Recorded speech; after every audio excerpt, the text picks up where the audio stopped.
about this, so I'm gonna probably be the most opinionated. Yeah. All right, we're officially locally recording, and now Why do you have a... Oh. we're not streaming yet Uh-oh. because it's doing an extra step I didn't think it would do. Oh, XSplit. What are you doing? Coming to you live from Atlanta, Georgia. It's not another podcast. Let's take a nap. I'm done. Ladies and gentlemen, it's done. Are we actually live? Yeah, we're actually, Oh, hey, ladies and gentlemen, boys and girls, welcome to the first inaugural episode of a podcast that is surely to die, not aka not another podcast. Episode 1, back on my bullshit, also known as we found a dead podcast in the VOD section. Oh, you son of a bitch! You did open with that. Yeah, I did. Which, we're gonna have to talk about that at some point. But for those of you who are not in the know, or I guess I have kind of kept people in the dark. Not Another Podcast is basically our attempt at some form of internet relevancy at some point in time, and it's also part of the big rebranding that we're going to be talking about tonight. We're going to be ushering in the age of dead fucking memes with our guest star. Why don't you shout himself out? Hey, Lyle, what's up? Yo, I'm the classic dead meme. I'm the classic dead boy. I can't wait until someone from our side of the fucking fence decides to just spam something about canoes in chat. That'll be real timely. And then also Nicolas Cage and canoe caterpillars. Are we just gonna go right back to that? Really We're happy gonna you didn't bring any Black? pizza over today, Phil. No, It's we very didn't nice bring of any you. pizza. Well, life had to just punch me right in the dick once as I'm leaving. My family's like, "Oh, can you pick up your little brother from the job that he works at?" I'm like, "Okay, yeah, absolutely." And the motherfucker didn't get out until 7:26, and I was like, "You're a piece of shit." I was just trying to buy a pub sub. I was trying to get them gains, bro. And fuck off. But also, we are joined by our permanent, ever-loving co-host, the other half of the rebranding that I will be talking about in just a little bit. Double X. That's my name, That's your but name. longer, Yeah. a little bit longer. Okay. Well, so I had a list of topics. We were going to be here I was going to be here about 30 minutes earlier. And actually just, all right, let's get hype. Let's get hypey.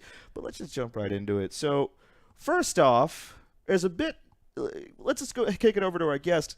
There's a lot of people who are a little confused. I've seen it happening on your Twitter and your Facebook. People are intrigued, but also not entirely sure as to why the rebranding is happening on your front specifically. What's going on, Lyle? What can you tell us? What do you got in the pipeline? Because I had I had some people asking me, and I was like, well, I don't really know much, but maybe Homeboy does. Okay, well, I'm gonna probably make like a more detailed thing talking about this. Hold on. But did he become this'll- a monster real quick? Did I? Did, Sounded Did a I? little deeper. Sorry, Your sorry. balls This drop is taking like- hold again. It's taking. is he?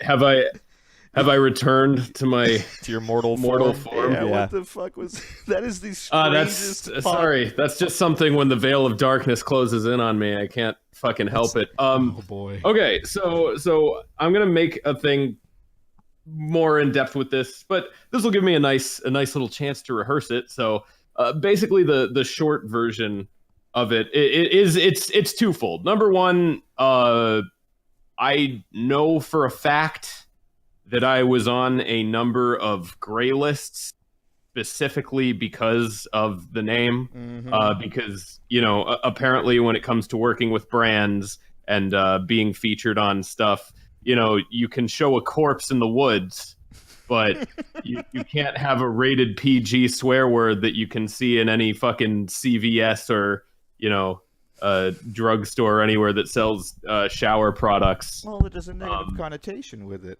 Hold on. Yes, you can't have that. So that was the first part. The second part of it is because I work a lot on bigger projects that involve a lot of other people, a lot of which are animated and things like that. It felt a little weird to make a cartoon where somebody else, puts in like 100 hours, and then I go, this is a me production and I'm going to slap my face over it because it's part of my branding and stuff like that. That always felt a little weird. Yeah. You know, like I can't really tell you what bothered me more. The comment that says, wow, Lyle, great animation. Or the comment like immediately after it that goes, Lyle's friends make these animations. He just writes them, both of which are extremely infuriating to me. That's So I was like, you know what? shitty. Let's just go the whole 9 yards and rebrand. And the rebrand, I wanted to have some stuff in the back burner for it, but I emailed my YouTube person, which don't get too, oh, look at you, fucking Mr. Golden Elevator. It's somebody that responds to me once every 3 months. on the inside. That's what Yeah, he's doing. I got somebody that will like respond to me like tri-annually at YouTube. And I was like, hey, I want to do this rebrand. Can you make sure that this URL is locked down for me so that nobody takes it, you know? And they said, what? Throw your current one in a blender and make it your URL? Okay. And so they basically, like, if you go to youtube.com/Lyle McDouchebag, that page just straight up does not exist anymore. And my page was Rath Club, and it was like, well, I better just do this as quickly as possible. So it was a little confusing for a while, but I had the plan from the start to kind of do like the sort of Guns N' Roses thing with it, where it's like I also rebranded myself so that both things kind of work in tandem with each other. Right on. I think it works. Yeah. I think it'll work in the long run. It'll probably have like a few growing pains, and for a while it'll be a little awkward, and it'll be like, why does Lyle have 2 Twitters, one of which he talks about himself in the third person? But you know, eventually I would like for it to feel a little more earned. But that's what I'm working on this year, so look forward to that. Radical. That'll be really fun. It's just the naming conventions, the logical progression of Edge from Guitar Master X7 to just Lyle Rath. So it all kind of comes full circle. Pretty excited about that. Speaking of coming full circle, hey, me and Max are going to be. Well, don't look at me like that. I wasn't aware. Are you going to get the tube donut? Are you gonna? I mean, I could. I didn't bring it with me, but I'm sure Max has one hidden somewhere in this. Oh, of course. Yeah. Bottom shelf. The bottom shelf. The It's glorious something tube it's a donut. device we call the hoop, and it's it's We both- hollow we both with shook our hips a small together. opening in it, and you fill it up, you and your bro. And then you have yourself a fucking luau, let's just say, my friend. Oh, Jesus Christ. So that Someone's sums up getting the laid. rebranding pretty well, actually. The what? What? Oh, yeah, no, absolutely. Just us touched in dicks. That's what Yeah. it's all about. Hey, there's no real big reason. Nothing as quaint as Mr. Lyle's reasoning with actual reasoning. We and Max have just been talking about doing videos together for the longest time, and by videos together, I mean I'm the talkie man, and he's the one who does all the fucking work. So that'll be a fun time.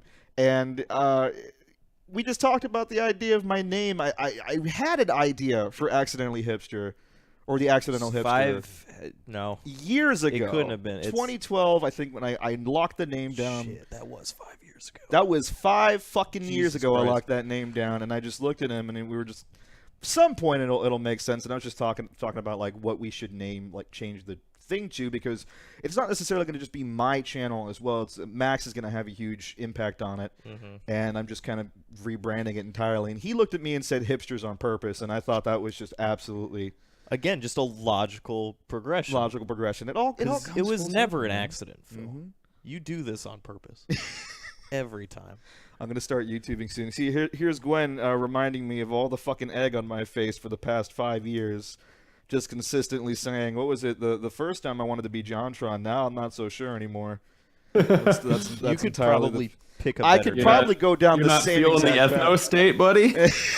You could also pick worse at this point. I could be some sort of weird. Ooh, yeah. Yeah. Man, we keep coming around back to it. It's on the tip of my tongue. I want to talk about it. I got fucking. You heard me on Discord before I Yeah. even started streaming. I think that it was bad that I started streaming because someone had triggered me. I'm not going to bring up their name just in case they're in chat, but I had a bit of an argument and discussion about that whole affair. That just we'll get into that in just a bit. Let's start with a little bit of positivity. Sure. Before we go off on our adventures, Lyle, what did you do for New Year's? Anything fun? Anything you remarkable you want to regale the audience with? As clowns, I just got drunk. Hold on, Lyle. Hold on. Say that one more time. Has the darkness taken me once more? No, it's a different darkness. It's a different It's darkness a connection now. darkness. Yeah, I think it's. I don't know if it's our connection. Can chat tell us what's going on? Because I Reach out and God. reach out and grab my hand, Lyle. I know you can see me. The couch is I'm great over here. until I have to get up to do anything. Yeah, technical. There you go. No, I don't know. Don't leave. Are you there? Ah! Oh, Is it better? From the womb of darkness it arises. He has shown his face once more. Okay. Many try. friends and myself consumed of the holy nectars of alcohol and yelled loudly in each other's faces. Perfect. That's exactly what we did. It's the same thing. Except Max.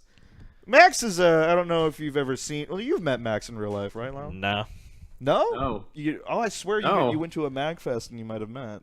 I went past 2 years, I think. Max is a very tiny man. Very small. He's very small. He blows away in the So wind. what you're saying is that once you meet him, he's so small that the memory of him tucks itself away.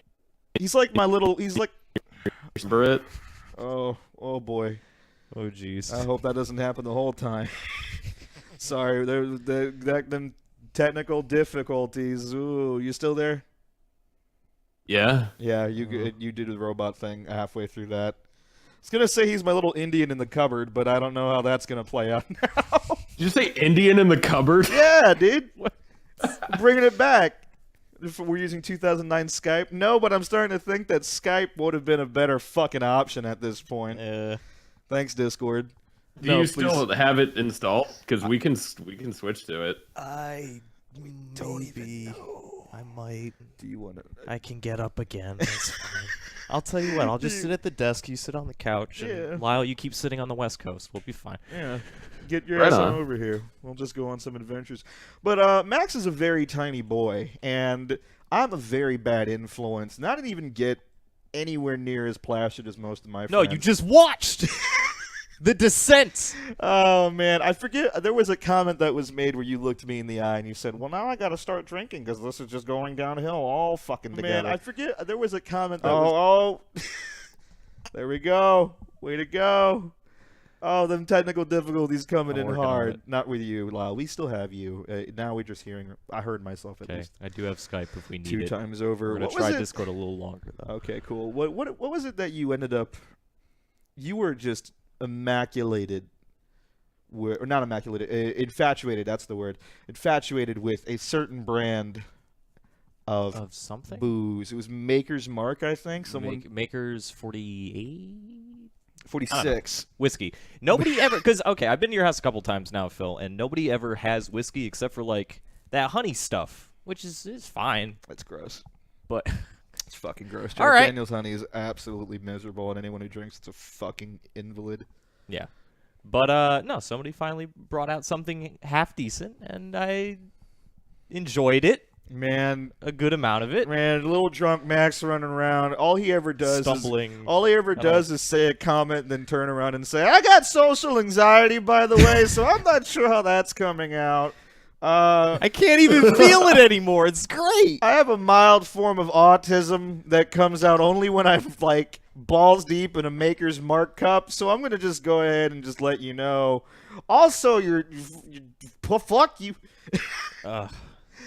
Even Discord is trying to cancel the podcast. God bless, dude. There's nothing we can do. It's gonna get it one day. It's gonna happen. That day may or may not be today. Starting off the new year right, tell you what. But you know, I gotta say,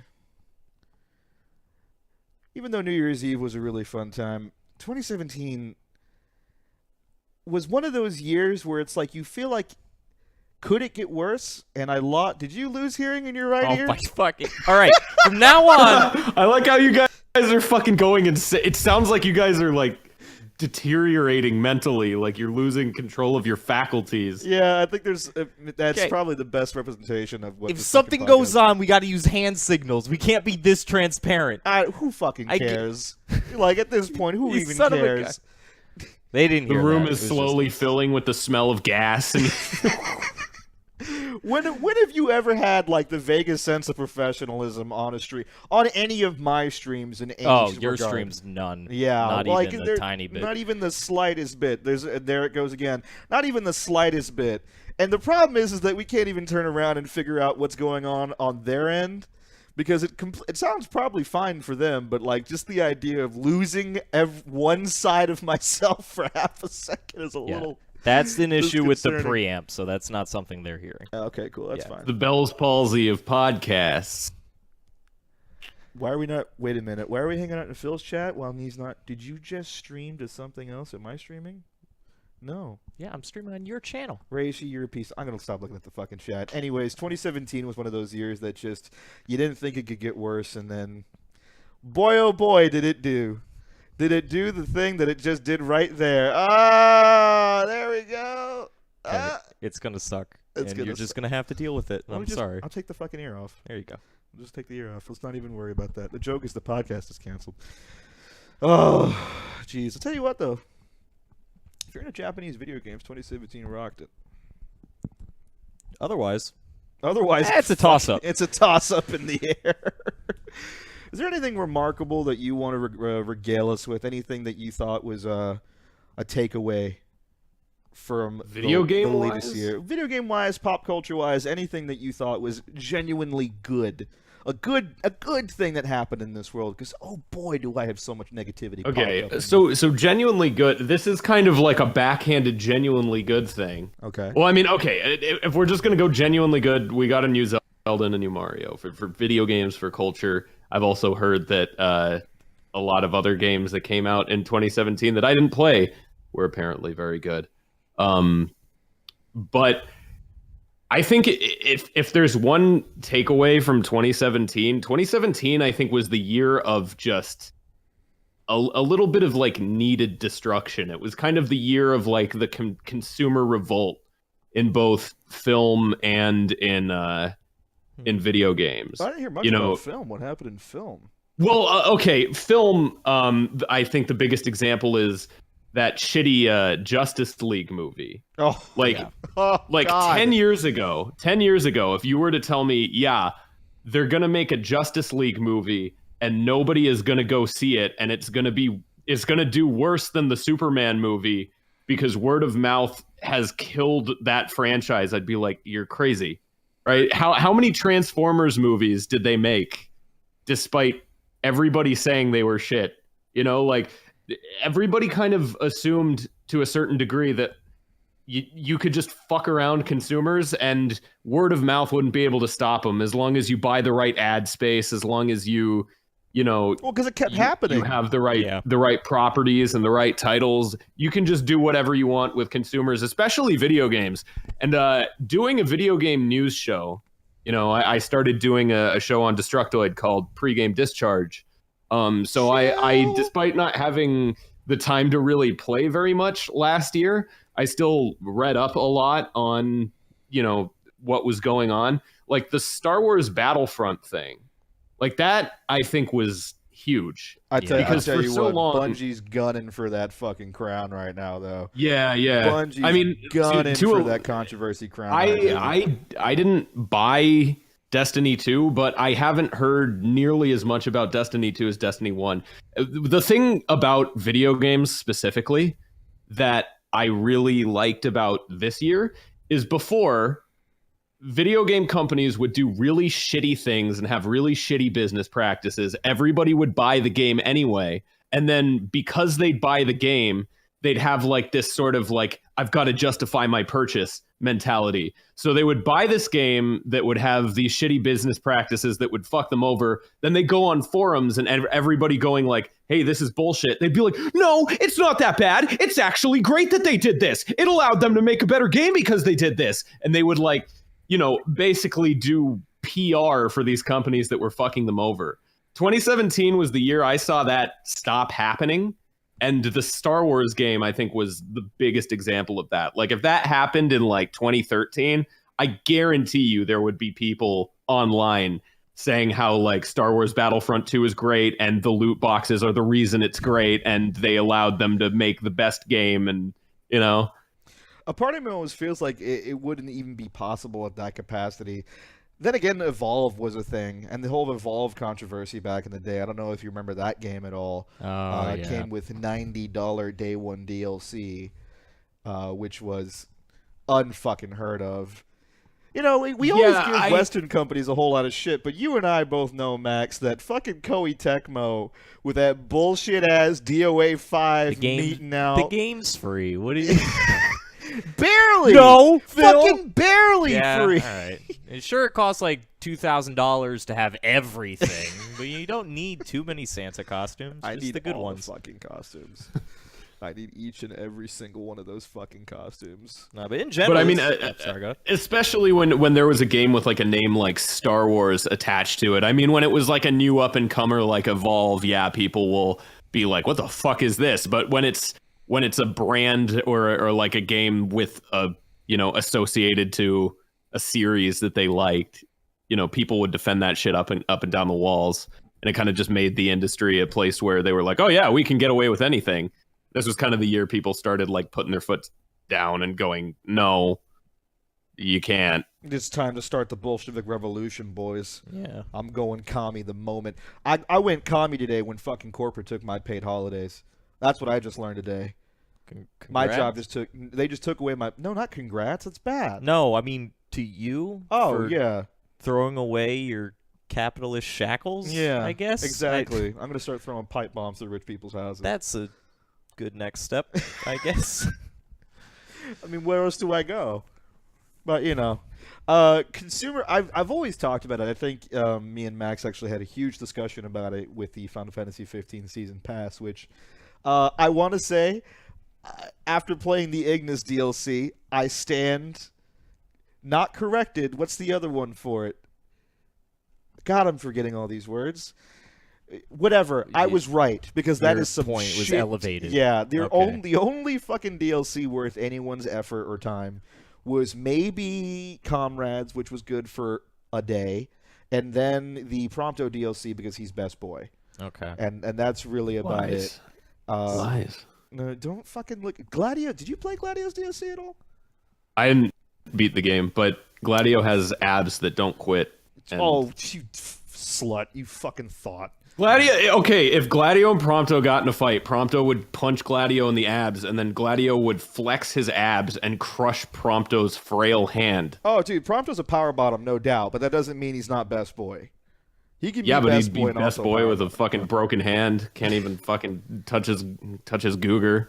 That's what I'm there for, fucker. But anyways, Uh-huh.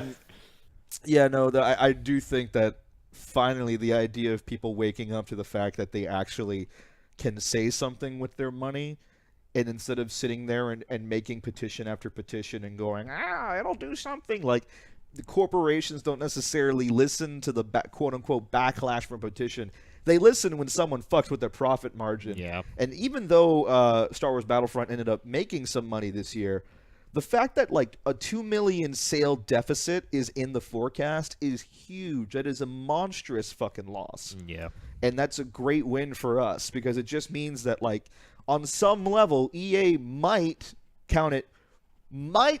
think twice about doing the same shit for games like Anthem and all the rest of their shit. Then again, I'm also hearing that games like Fight Night and traditional fucking sports games are coming with the whole loot pack thing. I mean, FIFA, for the longest time, how many fucking people, KSI, as a YouTuber, got a lot of his start by doing Call of Duty videos and FIFA box unpackings. What do you unbox? in FIFA? Players, What? gold Ronaldos, boys. Gold Ronaldo?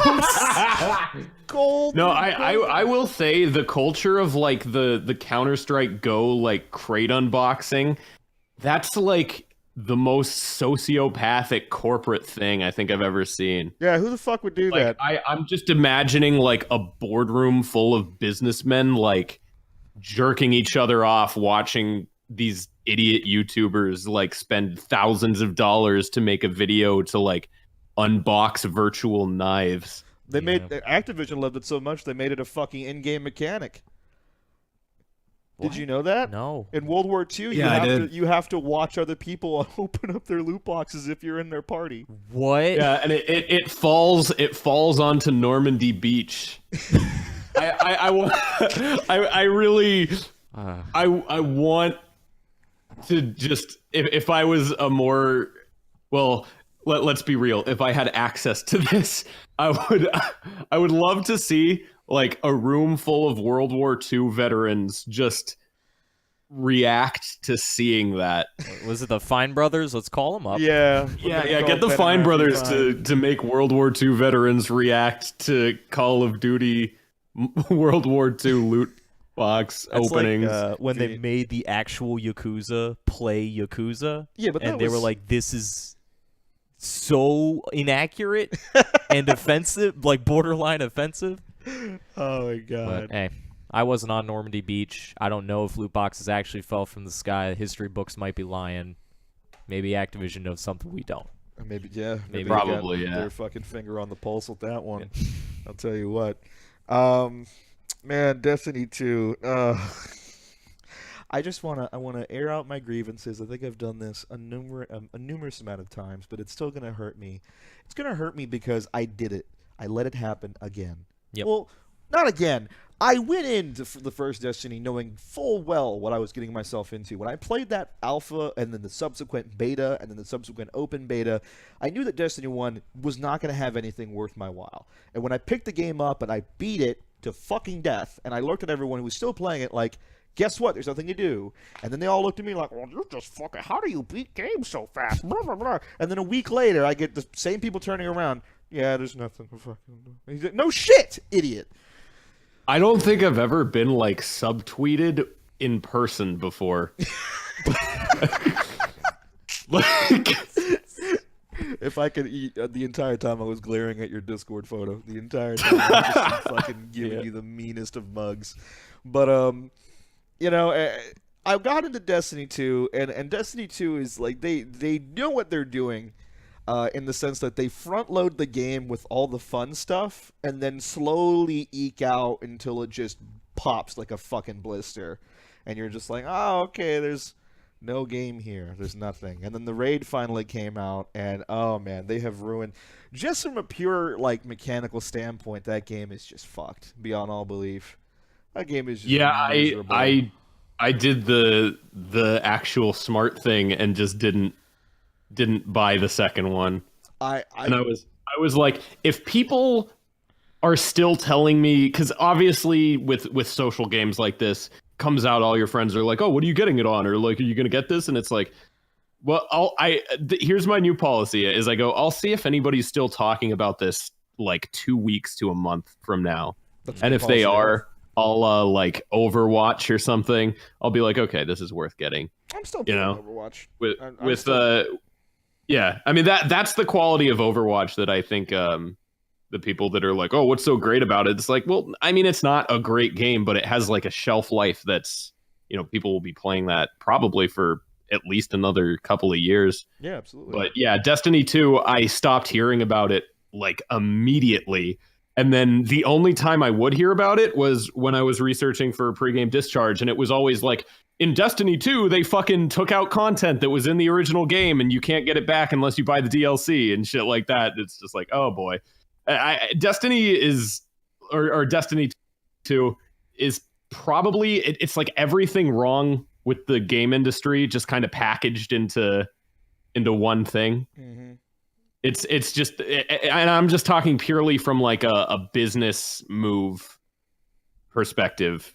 Like, it's very I mean, with those games, with MMOs and stuff like that, and this is the case especially with the first Destiny. I don't know how much of it is present in Destiny 2, but there's a type of game that I just call cookie clicker. where if you've never heard of it, Cookie Clicker is the dumbest game on the planet. Basically, it's a browser-based game. You can play it right now.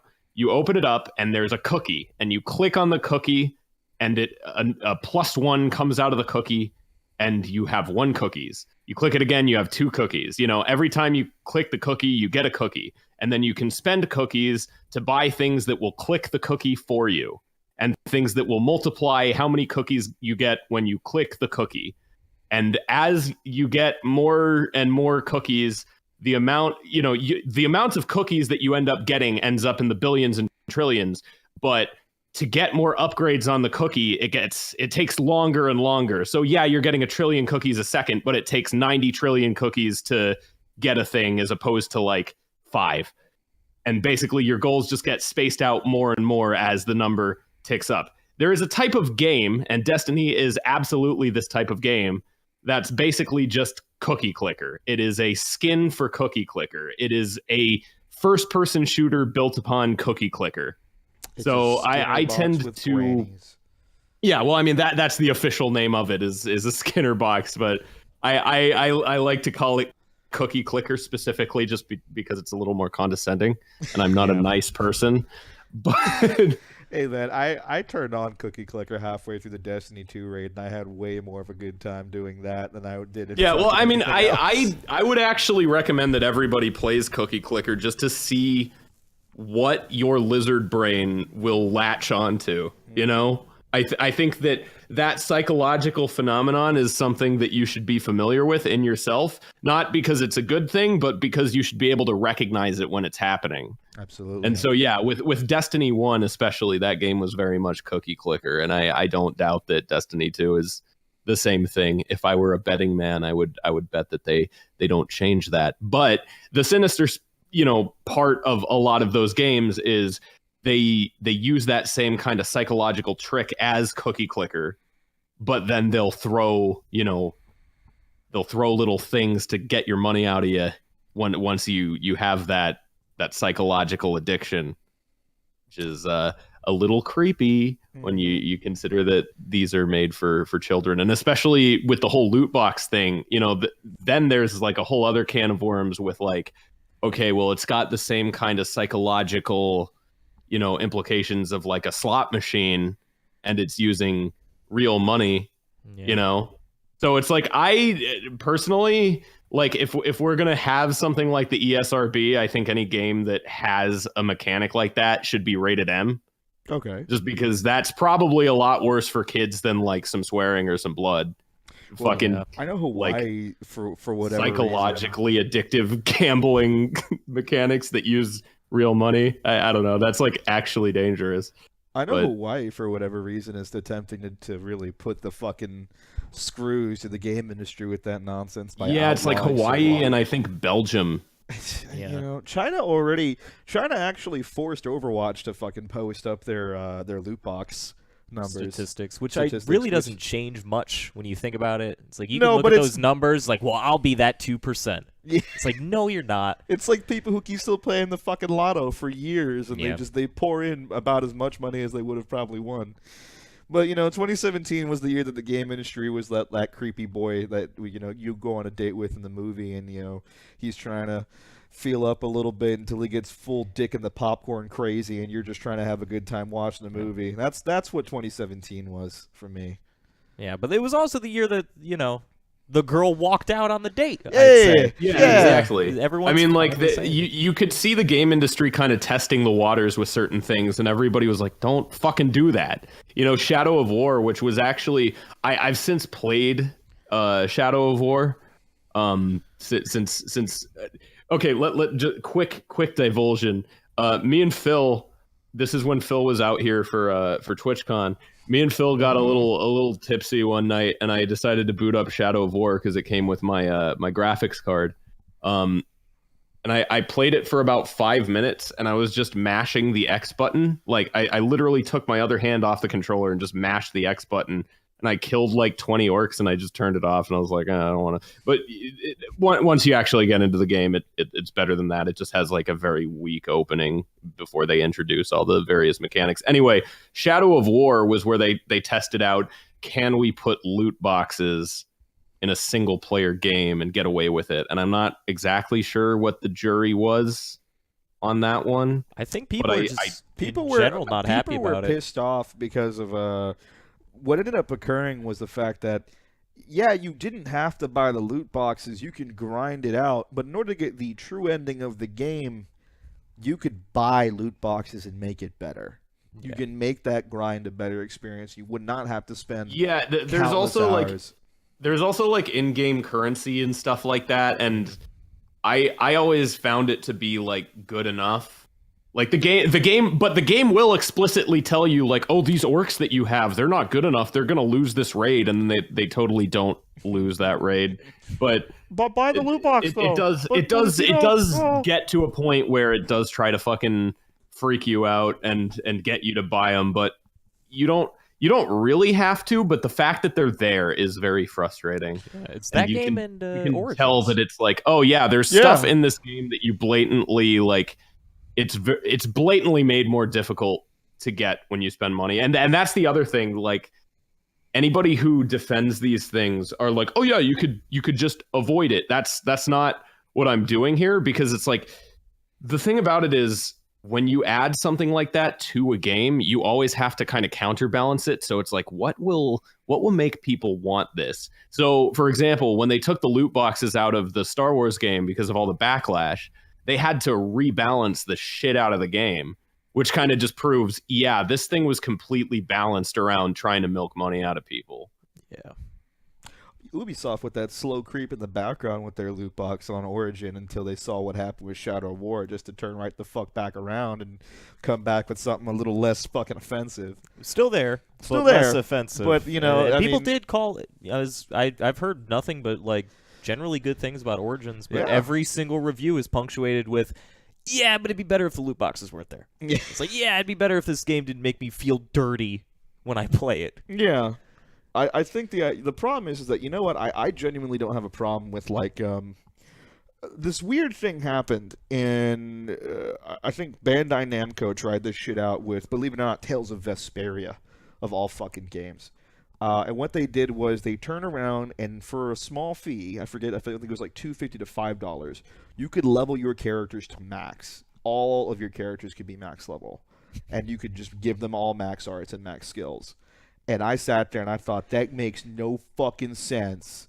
You know what But game if- also has that? What's that? Hyperdimension Neptunia. Fuck Which I just me. fucking started. I consider just because I thought it was going to be a one-off. I considered it because it was on sale, but I was like, nope, that's wrong. Regardless, Very wrong. regardless, when it comes to like single player games, I have no fucking qualms with that. I think it's completely fine. I don't think it's a smart move. I think it completely like shoots your game in the foot. But at the same What, time, to just buy power levels? yeah, for your yeah, character? exactly. But at the same time, I don't have a problem with it because you know what you're getting. And I think the biggest issue that I have with loot boxes is that it is the gacha system. And gacha was a huge fucking thing that happens in a lot of the silly little Asian MMOs that I play. Ryder was bringing it up in chat earlier. And the idea is that it's like a loot box, except it's way worse in that it's a slot machine and not just a box. It's a little like, oh, but maybe you'll just get the hook. Oh no, you got the worst character in the game 5 times in a row. You Yep. pay more $5 fucking dollars. And that's like every single Asian MMO or mobile game right now, which you and I are gonna have a real good time with Lineage 2 Revolution coming up. By the way, that'll really be a good. That'll be excited a, for that. Really happy with this rebranding, Phil. Thanks for Oh. letting me be a part of the adventure. you know, but I just think that the idea of making it so where you don't even know what you're getting is such a fucking horrendous thing to do to people. I don't like that. Just let me pay for the. If you're gonna make it a microtransaction, let me pay for it. Do the Warframe thing. That was my biggest problem with Overwatch was just I will pay money for skins. Yeah, I will not pay money for I'll do the League of random Legends loot thing. boxes. Exactly. I'll pay for skins. Give it to me. Because that's how I am with fighting games. Is like, is season pass is coming out? I know who the characters are. Sure, I'll give you another $25 once a year. You know, it's more money that I don't want to be paying, but at least I know what I'm getting, and I kind of have to. Yeah. But I mean, I might be alone on this, but I I honestly wouldn't mind paying an extra like $20 or something for games just in general to just never have to deal with this. You know, like I would Pay 80 rather instead of have 60. had universally just game prices go up. And Well, that's a big thing that they've been talking about. I have a friend of mine who's been working in the games industry for a while now, and he's working on a freemium title. God, I forget the name. Dreadnought, by the way, check it out. It's pretty cool. And we had a discussion about this during the Destiny 2 stream, the first one we ever did, where we talked about how expensive it is, unfortunately, how mindlessly fucking expensive, and how many resources are actually being poured into even the tiniest of indie games. And I think it really just comes down to publishers are being really irresponsible with how they're handling things. Yeah. Because you look at a lot of things like Toby Fox and even the PUBG crew, who did not have a whole lot of money at the time. And all these people are coming out with games that are low budget, don't have a whole lot, and they're not necessarily the best, like in terms of technical prowess, but they're killing it. They're killing it right now because they're taking a good idea and running with it, and then just doing whatever they can with whatever they got, rubbing fucking sticks together, do what they got to do, and then coming out with a game that is fun, that is engaging, that is actually a fucking video game. It doesn't require like me to sit there and buy the fun part. Yeah, it's complete. Like not complete, if not necessarily complete, It's but like the idea is there. You know what I mean? Like the whole. I don't like the idea of early access games getting Game of the Year myself, but fuck me, man. A lot of the early access games that I've played, not all of them. There's definitely some shitters out there, but some of the ones that I've played, I've had so much fun. Say what you will about PUBG. PUBG's great. Fortnite's great. Fucking, all these games are coming out, and they're just doing what they I do can not with what they do. understand. I don't understand the appeal of PUBG. PUBG, if I could quantify it, I'd say that the reason why PUBG is so fun is because it's just unpredictable. It is the true, honest to God, emergent gameplay that continuously happens in every single game. You could die within 5 seconds. You can die 25 minutes later. And it all comes down to, like, the game just always fucking changes on some level. And because the stakes are incredibly high, and I'm a naturally competitive person. I love like playing ranked battles and shit like that, and all sorts of stuff. That's why I had to get away from League, because League ranked is fucking toxic.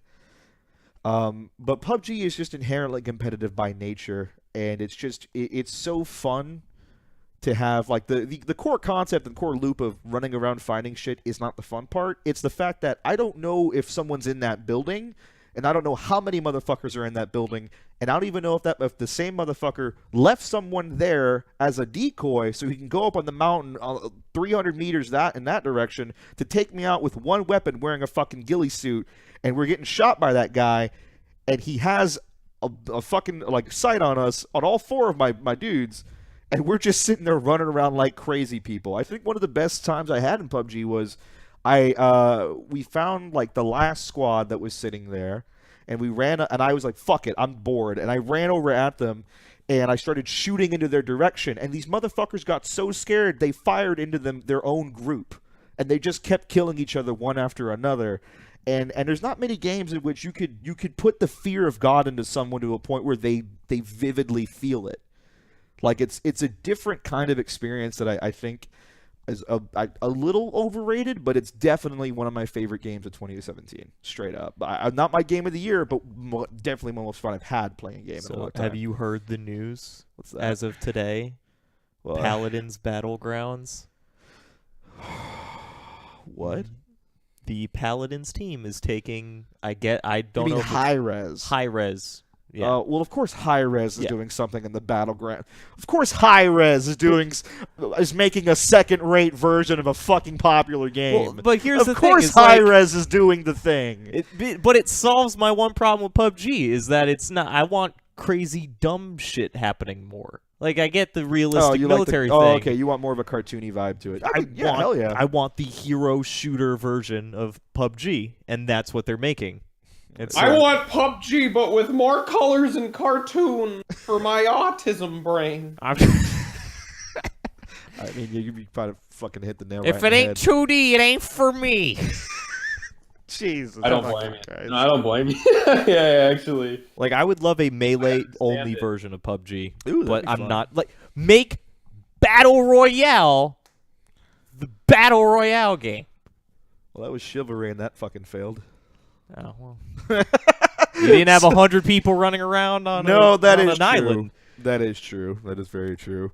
But you know, I just it still comes back around to the fact that I think a lot of game developers and publishers are just mishandling a whole bunch of shit, and it feels like the easiest like go-to thing that you could possibly do. Like the decision right there in and of itself is just so easy to make, and the marketing teams that these publishers hire are so disconnected from the core audience that they're attempting to fucking push this shit out to that it never works.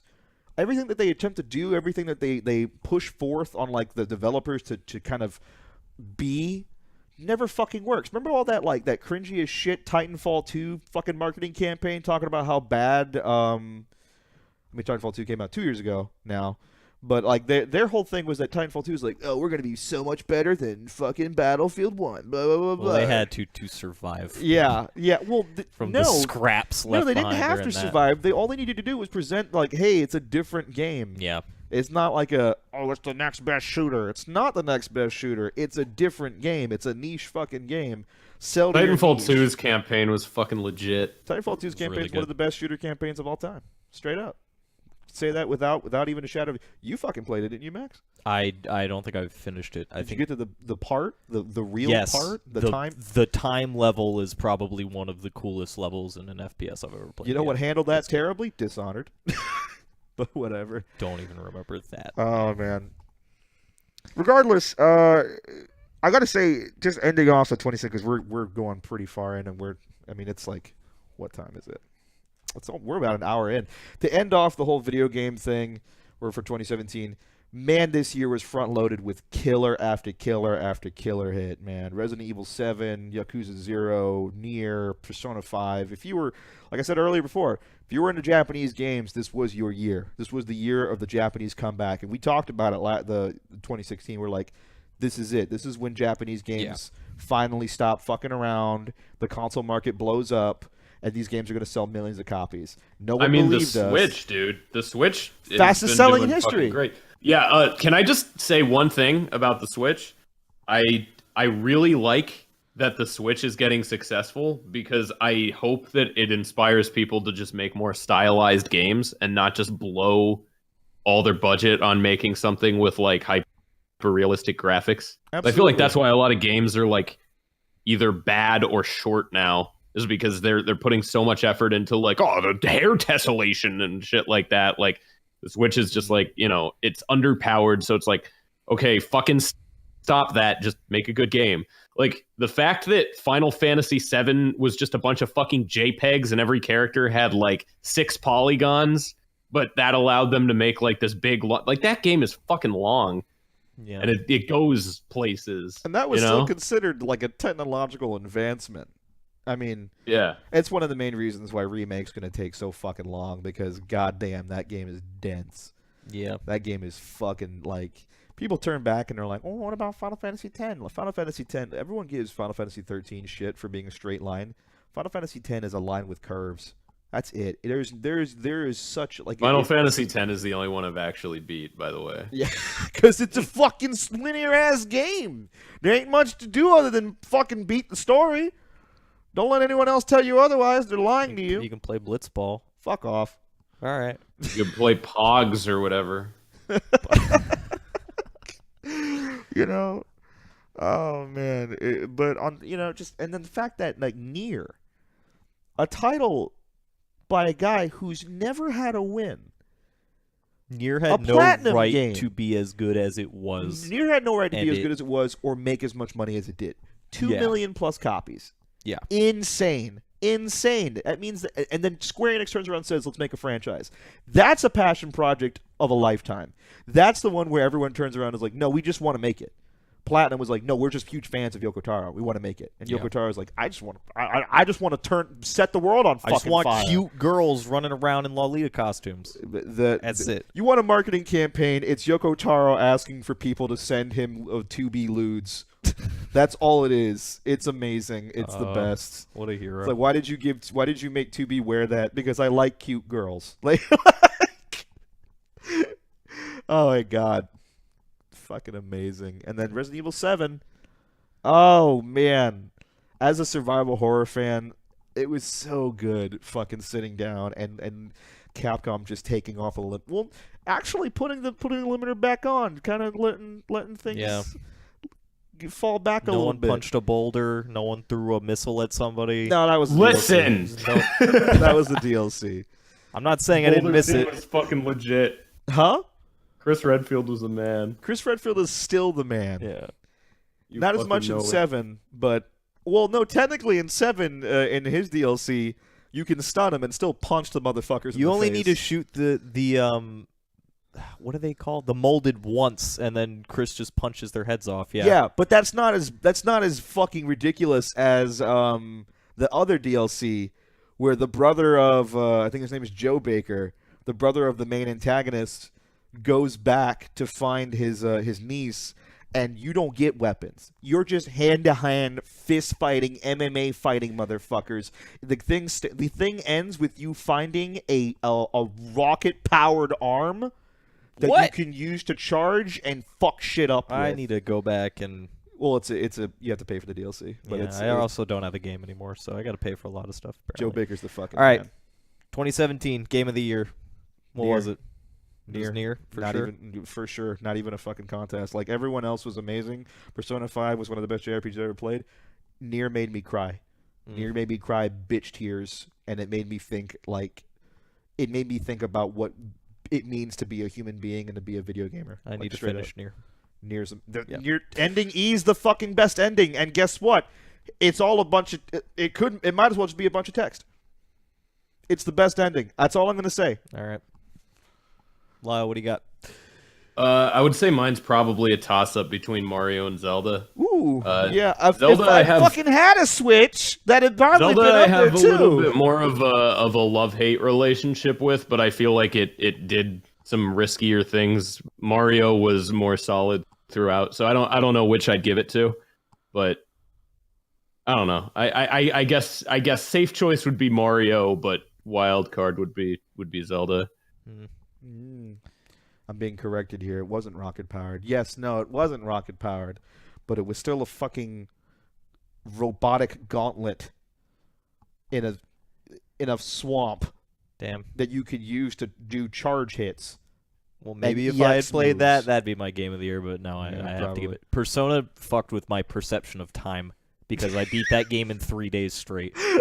100 hours. The story you told me when your mother was I got a asking call you- from my mother with her checking in, and I told her, yeah, I just got off of summer break in the middle of April is when I told her that.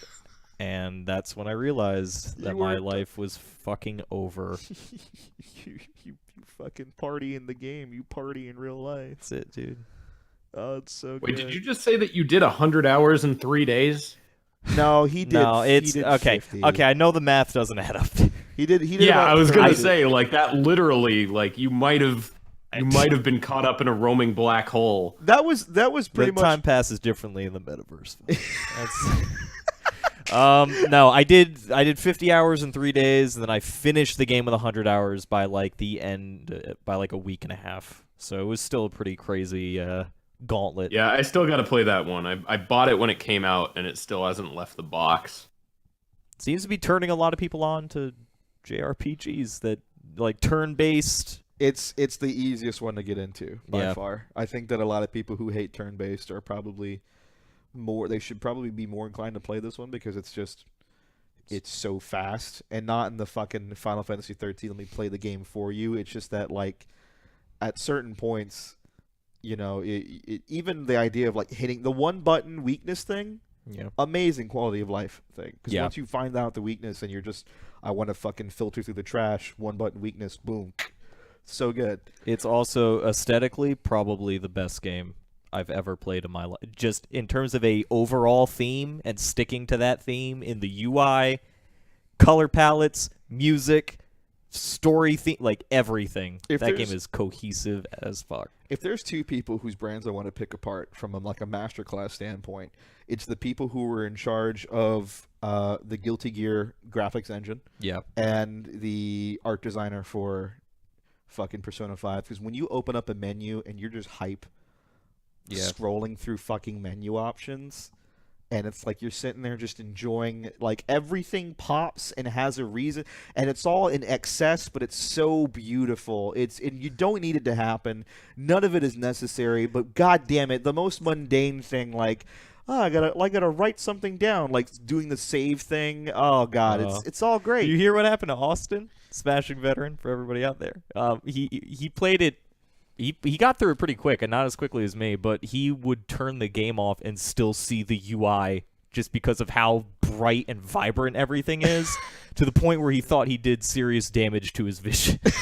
Jesus Christ. This game's flashy. That's really good. It's in your face permanently. Oh, man. So, I guess moving out of that, looking forward to 2018. Monster Hunter World comes out this month. Yep. We look forward to that. I got the footage uploaded. Mr. Max, I'm going to give him my recording. We're going to get a, first video is going to be a Monster Hunter World hype video, so get ready for that one.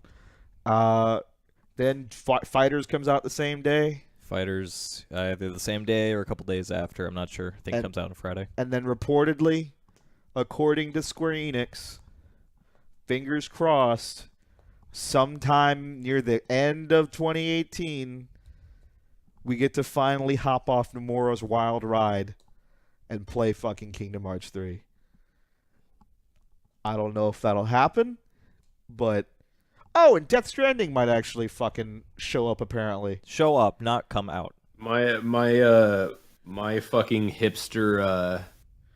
You guys think you're fucking hipster Nihonga files? Let me fucking tell you. Uh-oh, here we Dragon go. Quest 11, my dude. Oh yeah, shit. that's a low key pick.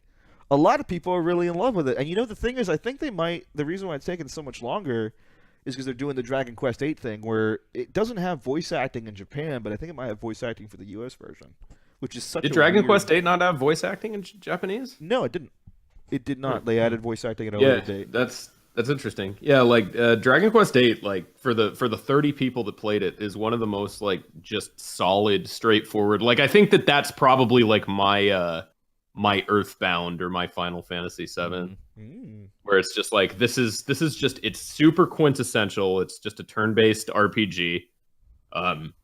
There's no real elevator pitch for it except it's very solid and very well balanced, and it's a really good length, and it goes places. It's an old school JRPG. It's the if Persona 5 is like the perfect evolution of a JRPG, Dragon Quest 8 and I guess 11 now too is like an amazing reminder of how good those games are in fucking still Yeah. in from the 90s perspective. Also, another low-key release also this month. Don't forget, this is really obscure.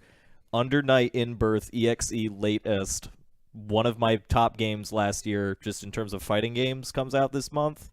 It's probably going to drown underneath every other fucking game, but if you want a fun fighting game, pick that up, because it's finally getting localized. Still one of the I don't think anybody is going to remember that Not a s- combination. I don't of even seemingly random words. That sounded like you were trying to activate the Winter Soldier. all those fucking Chex Mix letters make that terrible If title. you can remember Under Night, you can find it, but odds are you still won't. I feel like you'd remember In Birth more than you would remember Under Night. Yeah, but if you type In Birth into Google, what you get is not. Can you imagine a fucking 50-year-old, like a 70-year-old grandmother walking up like, I need to get that there old Under Birth game coming out for the old PS. Yeah, you're probably getting like a speculum if you ask for that.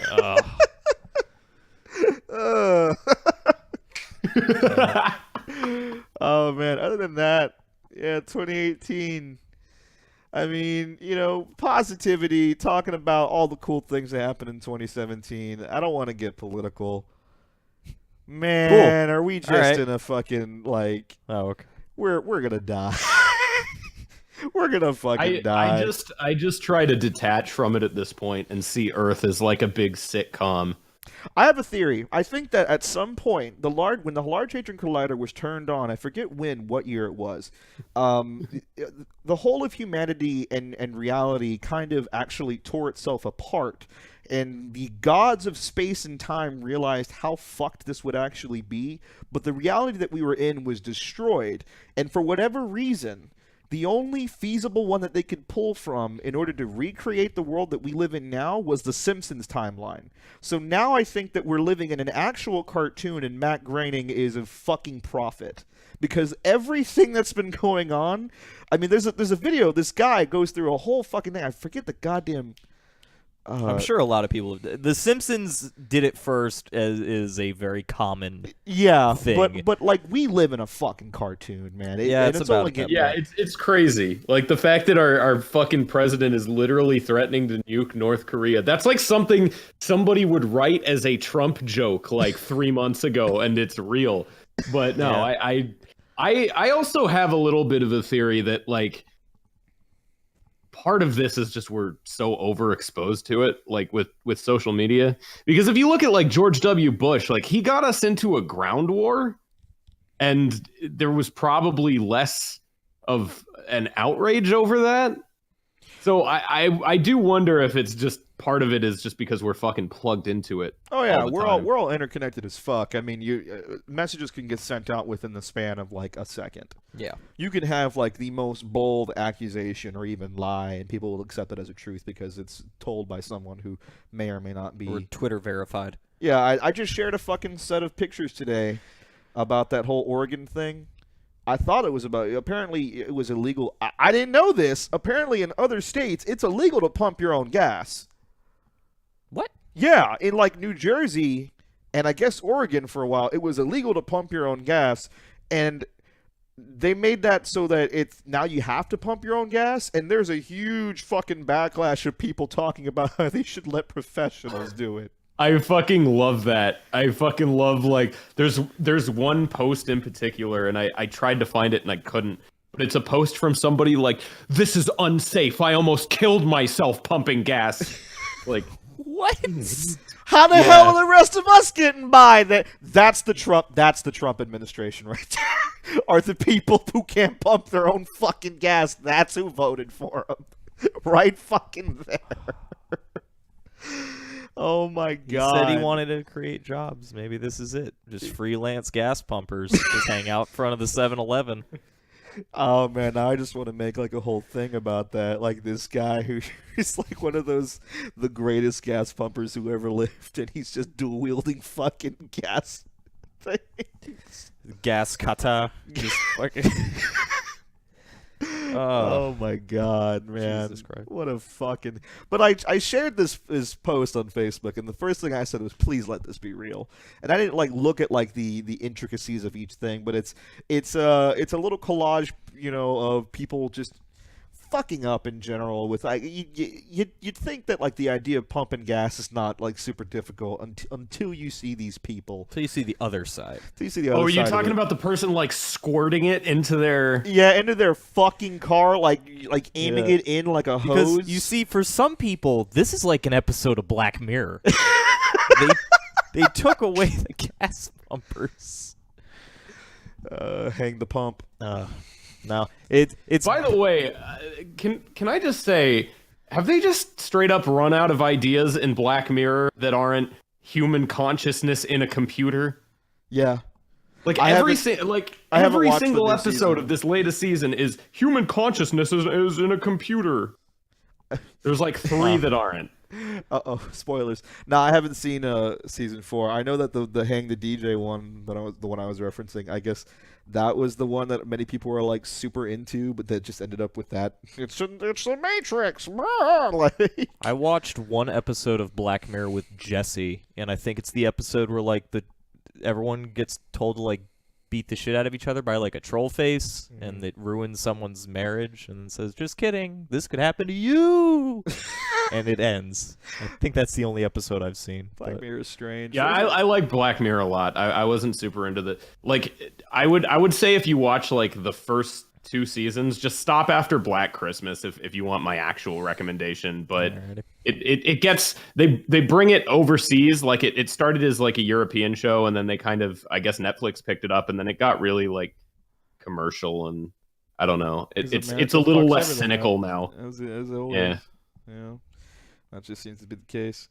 I was gonna say, sorry, just real fast. I was gonna say it's getting increasingly tougher to decipher between Onion articles and clickhole articles. And actual news articles. Yeah, holy shit, yeah. I don't know if they're getting better at their jobs or everyone else is getting worse at their jobs. Hey, who's ready for... I thought this was a fucking Onion article. It's not. Who's ready for the asymmetrical multiplayer game that the DoD made about school shooting? What? What? What? So, Kotaku and Gizmodo, this popped up on my fucking timeline, have reported on something. I don't know if it's a relatively new thing. I didn't see it. I didn't get dive deep into it. But apparently, maybe not the Department of Defense, some organization, some government association has turned around and has created a video game as a simulation for a school shooting to teach students and teachers how to deal. The problem is you can play as the school shooter. So it effectively becomes an asymmetrical evolve type video game. And a lot of people are looking at that, and my friend brought up a really good point that I have to go ahead and pull up right quick. They've made a... Well, I mean, that's why you let the teacher, the responsible adult, play the school shooter in a classroom setting. Yeah. And I think that because being a teacher is such a stressful job, that would also probably, kill 2 birds with 1 stone. And Stress and mitigating. relief. Yeah, yeah. He says, and this is a good friend of mine, I'm not going to say his name real quick because I don't know how much egg he wants on his face. He said, wait, why are you playing as the school shooter or a counter-terrorist? Why wouldn't you just be a normal child or a teacher? I see this as a great tool for fucking school shooters to get better at killing people before they do the real thing. Learn the map, learn the typical hiding places and civilian tactics. This actually sounds like a really sick version of an asymmetrical multiplayer game like Spies versus Mercs. Who on that hype train? Oh man, I just that is a good point. It does kind of let you go, okay, well this is what that's gone probably, full circle. It's probably the government a bad saying, idea. That said, can you pre-order it? yeah, what are the launch is it coming to Switch? I'm not.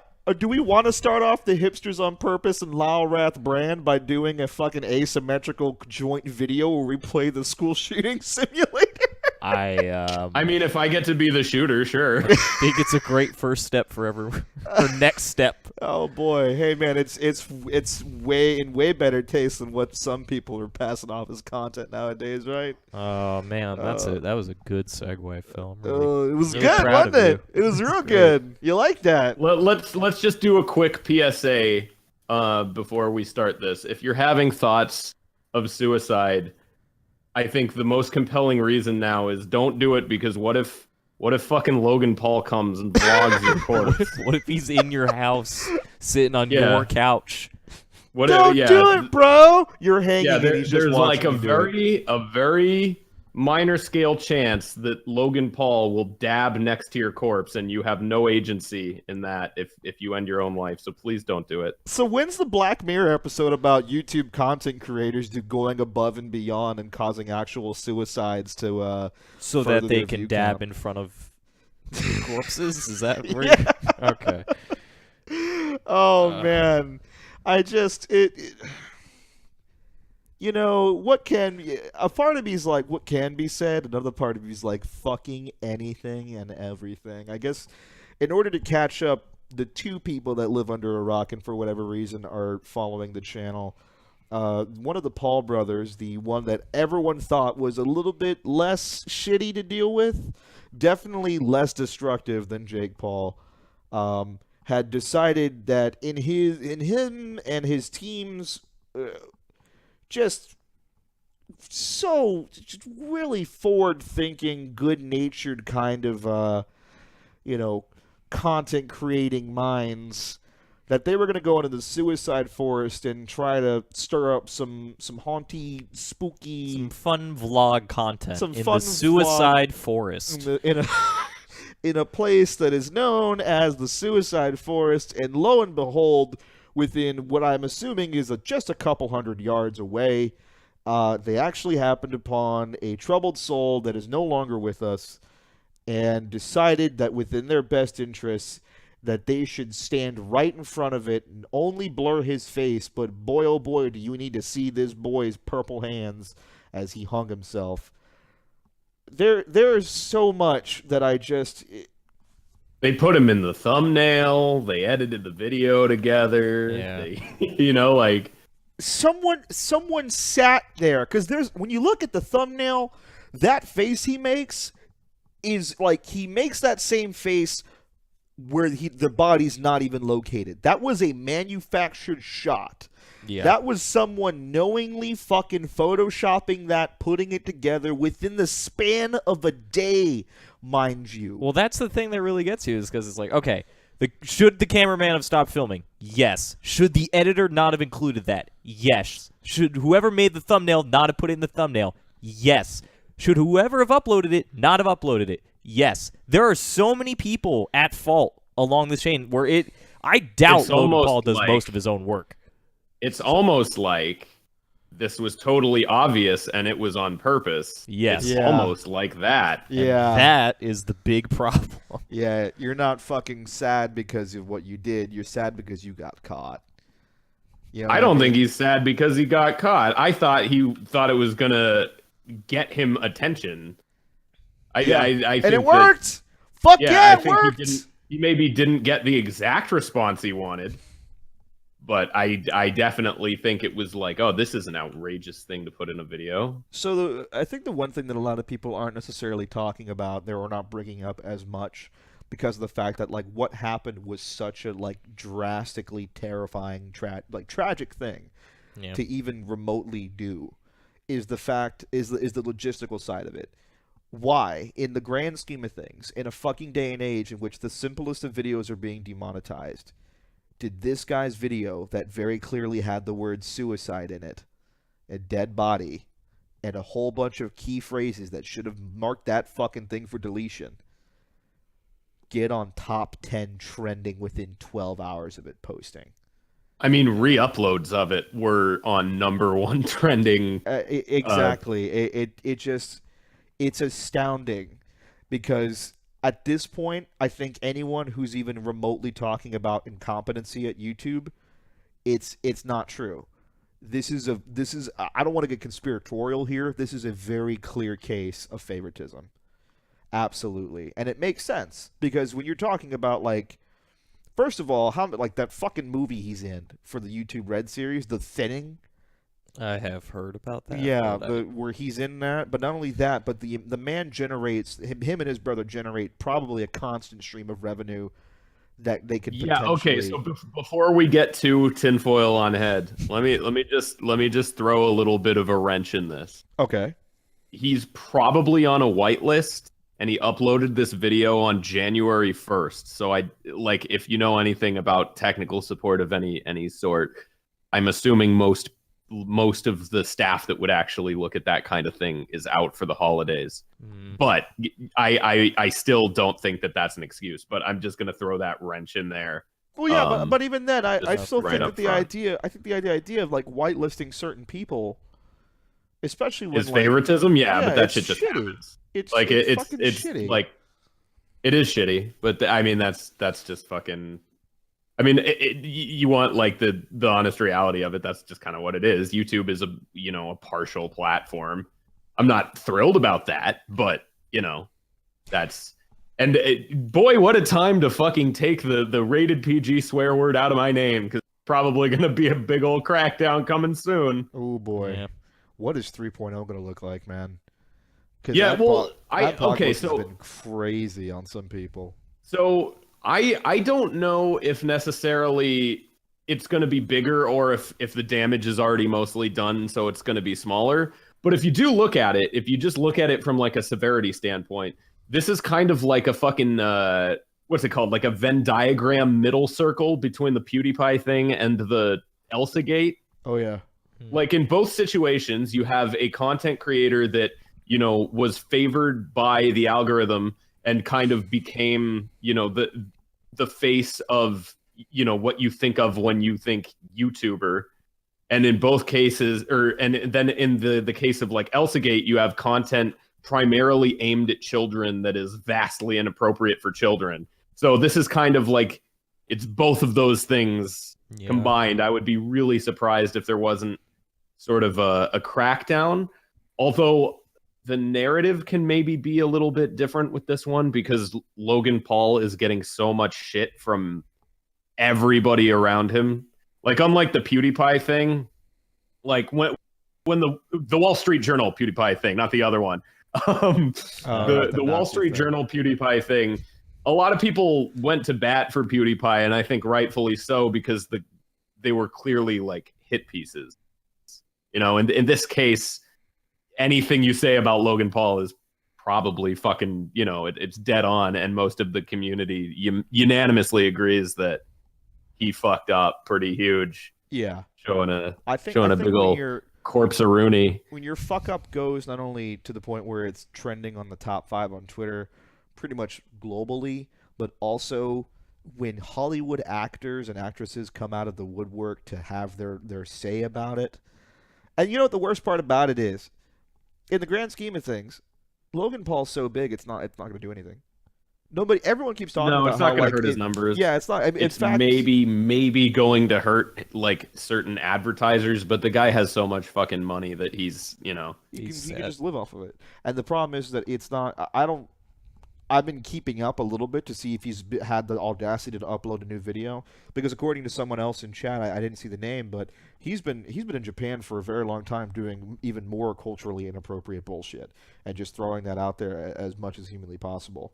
So this is the bottom of the barrel, but he's been on this whole thing for a little while, and it is just, it's maddening because you think about it, and it's true. If you get to a certain point, your fandom makes you invincible. Unless he fucking starts touching kids, I don't think it's like he's gonna go down. Unless the motherfucker comes out and rapes somebody wholesale.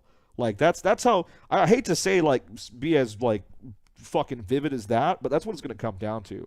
There's no other way. Even if he fucking killed somebody, someone would probably find a way to defend it.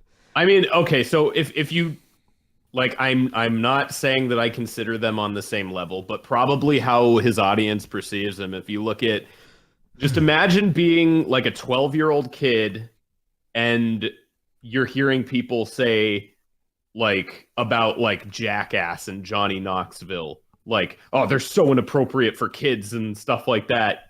You know, that's probably how his audience sees this, right? They probably see this as like all these like lame adults who just don't get it, and he's fucking what was the word they used? He's a maverick. I guess that's like his. That's his brand, yeah. Yeah. So it's like, fucking, he's epic for filming it.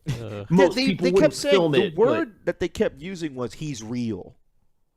Yeah, you're real fucking stupid. Like, what? You can be real and not. Yeah. Like, what the fuck, dude? I don't understand what they think is going to happen. There's something really weird and sociopathic about the Pauls that I can't, like, I can put my finger on it, but I can't necessarily explain it, because, I mean, these guys probably have more money than they know what to do with, right? But they're still, like, I mean, say what you will about the quality of the content, they're making videos, and long ones at that, like, every single day. Like, there's a you know, as somebody who works on Oni Plays and stuff like that, which is like a, you know, a daily kind of content grind, there's like a lot that goes into a channel like that, even if you're paying somebody from the top down. So it's not like these guys aren't working, and they have like this obsession with like selling merch, right? But they probably have more money to know than they know what to do with, and they're young, so it's like, it's not like the urge to just like chill out and not care isn't there. So I just want to know what keeps them kind of so hungry for it. That's the part of it that kind of baffles me, is why are these guys, it's almost admirable in a sense of so like sociopathic that like they have this like wanton greed to where they'll film a corpse and then like plug their merch. Why is that a thing? You know, like I could understand if it was a thing for like maybe a YouTuber that didn't have more money than God, but these guys probably, you know, they probably don't even understand the concept of being broke. Yeah. Or just not being able to afford something. They can probably buy whatever fucking house they want. They can probably buy a private jet, like if I had to fucking guess. Unless they just don't have as much money as I think that they do, but I don't know. That's the part of it that I can't explain.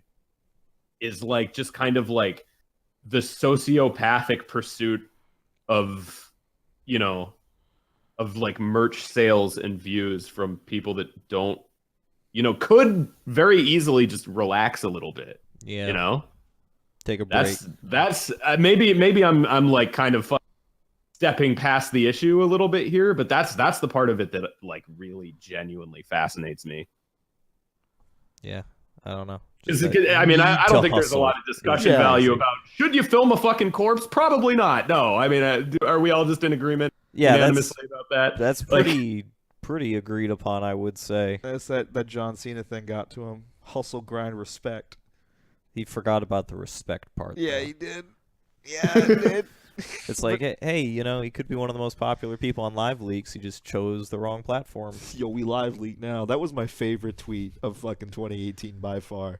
That was a solid tweet, man. 4 days in. 4 days already in. peaked. Hey, Hoo-wee. 4 days. I mean, Rip Twitter. Yeah, it was day one. It was the first. Couldn't go 1 day. Oh man. Let everybody like kind of ease into the new year. People were still waking up with that New Year's hangover, having to deal with this now. Oh man, I'll tell you what. So this could also kind of segue a little bit into what I was showing Max, and I kind of, as someone who's been personally affected by this law, I feel like you would be have a very good opinion on the subject. But I was, you know, when you think about all the bullshit that's been going on YouTube, one of the major takeaways from it is that people have been telling others for a while now that if you are a content creator who has relied on AdSense for a very long time, you should probably diversify them fucking bonds and go out and do something else. Not in the sense of go out and do other content creation like things, but like expand your platform to include other things. And a lot of the reasoning behind that is, but it's like obviously still do the YouTube thing. And a lot of people have been like desperately vying for a potential fucking competitor. And after those numbers I saw today, that I showed Max today, I think that like honestly, numbers on what? Sorry, you lost me. Well, I'm trying to say Facebook might just be the next fucking big thing for content creators because motherfucker. I saw a there is this guy, I forget his name, is like Alion. He's a traditional reaction dude, relatively innocuous person. Don't mind his content. A lot of people share his shit on my feed because he's a everyday schmo, cool guy. And his video is about like top 75 craziest tombstone sayings, like people who put funny little things on their thing, and he's just gut busting laughter, you know, the traditional reaction. About 1.2 million views. Traditional. No, that's something that you're expecting. You're expecting of that of a channel. And you go throughout like a lot of his other videos, and they got like 500,000, 600,000. You know, the growth is not as much over the course of the days. That same video on his Facebook page has 40 million fucking views. 40 fucking million people saw that one video that he posted and he shared on his fucking thing. That's a couple more. Yeah, I fucking posted Zelda Milk on my personal Facebook, and it has over 1 million views. Or not my personal one, but my my page. Yeah. Yeah. And this is so. I can. There's first of all, this is multifaceted. Number one, I've been saying for a while, and I've said it multiple times, and every time I say it, fucking idiots yell at me because they go, Facebook is bad, and I don't understand simple economics. If any competitor is going to take on YouTube, it has to be Facebook. Facebook has a gigantic install base. It's got the means to do it. It's already got, the players and shit built. and everybody on the fucking planet uses it. If YouTube is going to get any competition that is not just going to laugh off the planet like fucking VidMe, it has to be Facebook. It's not going to be anything else. If there was any chance of it being anything else, I would be advocating for it being anything else. But if YouTube is going to get a competitor, it has to be Facebook. Doesn't matter what you think of Facebook. Doesn't matter if you think Facebook is dumb and stupid. I'm right there with you, brother. But it has to be Facebook. I have been saying this for fucking years. So that's the first thing, because nothing is going to take on something with an install base the size of YouTube that doesn't already have a comparable or larger install base, and that's going to be Facebook, or I guess maybe Twitter, but I that's less likely. Yeah. So second, Facebook works in a way that I fucking love, believe it or not. And this is what's allowed stolen videos to get successful, but I almost never see a boring or a shitty video shared on Facebook. It's almost always something that's at least like base value entertaining, because Facebook works on a system of comments and shares and reactions, like actual human engagement. Do people like this? One of my biggest problems with YouTube is that it has this fucking algorithm, and the fact that anybody knows the word algorithm just kind of goes to show how far into the fucking actual workings of the site the tendrils of this thing have reached, is because the algorithm doesn't care if a video is good. Do you think anybody really wanted to watch, do you really think 4 million people were like, oh wow, I really want 1,000-degree knife video in my life? Like the fact that shit like that can come out of the algorithm, and just because it's like, what the fuck is this? Why does this have 4 million views? And you click on it, and then you like feed the beast of this thing, and then it's like, well, I'm going to recommend this to millions of people now. Like, YouTube doesn't work on a degree of like human curation. And that's why people like Logan and Jake Paul can, skyrocket completely unopposed to the top, because it's like they're almost like bred in a test tube to just be, and you'll see time and time again, YouTube will have things that it clearly doesn't want at the top rise to the top because of its fucking algorithm. Case in point, Leafy is here. Political videos, Keemstar, like all these things, like very clearly you can see YouTube taking corrective actions against, because they're like, oh, well, we don't want, controversial shit to be at the very top. It's like, okay, but what else is going to sell a daily 10-minute video? Like that, if you look at why, if you look at the way that the algorithm works, the rise of like Keemstar and Leafy that YouTube had to like manually like step in and put their finger on the scale to stop, like it's completely predictable, because all you do is you just make an outrageous 10-minute video that people will sit through, and you could be talking about anything from just like, oh, this guy did this on, it's drama bullshit, it's political stuff where it's like, oh, I fucking hate this guy, let's see what he says because I hate this dude, stuff that gets people emotionally steamed up. That's the stuff that they'll actually sit through for 10 minutes. They're not going to watch somebody like talk about their day. Look, I hate watch. I hate watch like a motherfucker on YouTube. I hate watch all the time, and I totally get that. Yeah. I get that without 100% without a doubt. There's some people in chat asking, "Can you monetize Facebook?" Right over, right above that guy's head was Facebook Creator. So I think because they just they've had the system like ready to implement for like years, and they've been very like, I think, very cautious with it. I don't know why. It's very bizarre what people they've actually chosen to give that status to. Like, for example, SoFlo Antonio has it. Oh, Jesus. Well, of course he has it.